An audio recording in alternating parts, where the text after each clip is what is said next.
উঠাইবে সবাই বলেন নাউযুবিল্লাহ। হে আমার যুবক বাবারা, তোমাদেরকে হাতে পায়ে ধরে বললে যাই বাবা, যারা দুনিয়াতে সুদের লেনদেন করবা তাড়াতাড়ি বড় লোক হওয়ার জন্য, যারা দুনিয়াতে ঘুষ খাইবা সুদ খাইবা নাজায়েজ কাজ করবা গান বাজনা দেখবা অথবা শুনবা, এদেরকে কাল কিয়ামতের ময়দানে আমার আল্লাহ কি করব? শুকুরে সুরত বানাইয়া উঠাইব রে বাবা। যদি এরকম আমাদের মধ্যে এখানে ভুল কাম কেউ করে থাকেন, আজ থেকে আমরা তওবা করিয়া ফেলাই। আমি বুঝি নাই শয়তানের ধোঁকাবাজির মধ্যে পড়ে আমি গুনার কাজ করছি। বাবারে খুব ভালো করে বোঝার চেষ্টা করবা। শাস্ত্রে বসিয়া মাত্র 5-10 মিনিট সময় একটা গান দেখলা বাবা, একটা নাচ গান দেখলা, একটা কবিরা গুনাহ হইয়া যাইব। মাত্র 5-10 মিনিট সময় ঘড়ি ধরা একটা কবিরা গুনার কারণে যারা মাতরি সাহেব রহমতুল্লাহ মুকাশাতুল কুলুব কিতাবের মধ্যে লেখছে যে তওবা না করে কবরে গেলে কমপক্ষে 7000 বছর জাহান্নাম।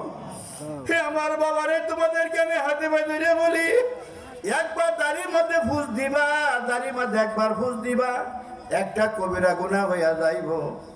একটা মেয়ে ব্যাপারটা মেয়ের সাথে 5-10 মিনিট কথা বলবা বাবা, খুব ভালো করে বোঝার চেষ্টা করো বাবা, একটা কবিরা গুনাহ হইয়া যাইব। পরস্তর করে বাবা রে ফাঁকারে একটা গরু গোসল করাইলা, একটা কবিরা গুনাহ হইয়া যাইব। একটা মিথ্যা কথা বলবো, একটা কবিরা গুনাহ হইয়া যাইব। একটা মানুষের গিবসা গাইবা 2-4-5 মিনিট সময়, একটা কবিরা গুনাহ হইয়া যাইব। এরকম ভাবে একটা কবিরা গুনার কারণে কমপক্ষে 7000 বছর জাহান্নাম। হে আমার বাবারা, আপনাদেরকে আমি হাঁটি ধরে বললে যাই, আপনাদের পায়ে ধরে আমি বললে যাই, আজকের এই মাহফিল জান্নাতের বাগান। এই বাগানে তো বাবারে তওবা করে যাইতে পারো, যদি মাওলায় কবুল করে নিয়ে যায়, তোমার আমার জন্য রাস্তা পরিষ্কার হইয়া যাইবেন।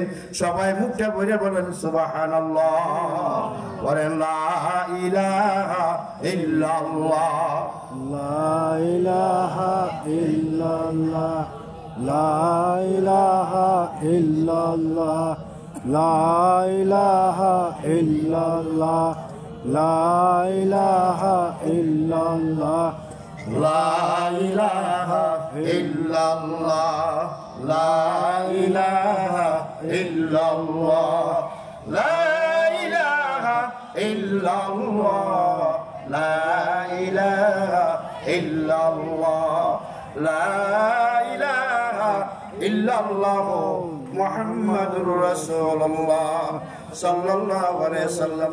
ভাই কথা কি শর্ট করে দিতাম? কি কথা শর্ট করে দিতাম?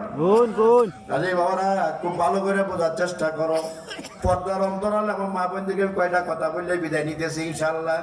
মা বোনদের জন্য শুধু 4টা আমলই যথেষ্ট, মহিলাদের 4